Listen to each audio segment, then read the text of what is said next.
And thank you for joining us on NewsNation Rush Hour. We certainly appreciate you being here. I'm Natasha Zuves in for Nichole Berlie. Right now, we are closely tracking the situation. The Pentagon racing to learn more about this high-altitude object shot down by the U.S. earlier today. Here's what we know so far. President Biden ordered the U.S. to shoot down the object because it was flying at about 40,000 feet and posed a, quote, reasonable threat to the safety of civilian flights. The Pentagon says the object was about the size of a small car. They have not yet confirmed where it came from. Joining us now is On Balance host Leland Vittert. Leland, thank you for being here.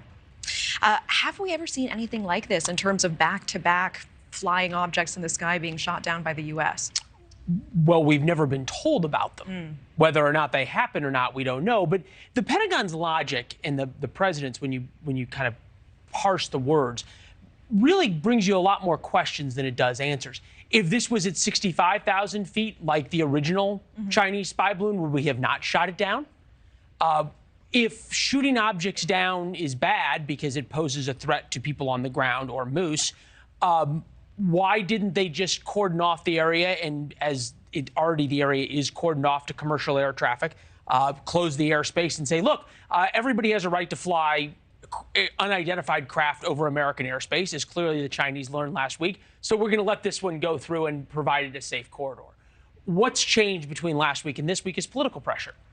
And clearly the White House, they got just shellacked from Republicans and Democrats for a week last week while they tried to figure out what to do over the first balloon, has changed their tune. And the idea of commercial airspace or commercial air travel gives them a very convenient reason to shoot it down. Interesting. So you think the reaction time was so much faster this time because of the criticism that we saw last week? Well, if somebody could give me another explanation, I'd love to hear it. I appreciate it. If this does trace back to China this time, what do you make of these back-to-back decisions by Xi Jinping to once again send something into U.S. airspace? It's a great question. And we have to assume, or should we assume, that Xi Jinping knew about it and made the decision. There is reporting out there that the White House and others believe that it was not Xi's decision, that it was hardliners within the military. Now, is that simply a way to give Xi a way out of this and to save face? Who knows? We know that President Biden has taken a very dovish view of China.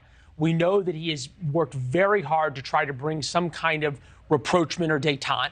Antony Blinken was supposed to be over in Beijing to bring that about before the first spy balloon so they could announce it at the State of the Union. Obviously, that got a little messed up.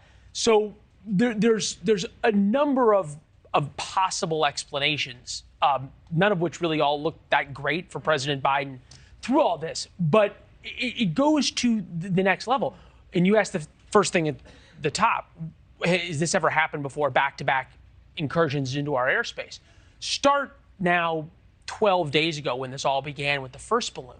This didn't start because the Pentagon saw the balloon and said, hey, we need to let the American people know about this and that the Chinese are going to be watching, whiskers on cats for the next week as the balloon flies over.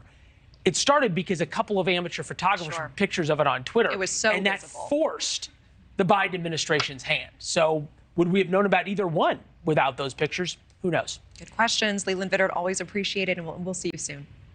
Thank you for watching. Go to newsnationnow.com to find NewsNation on your television provider. And don't forget to click the red subscribe button below to get more of NewsNation's fact-driven, unbiased coverage.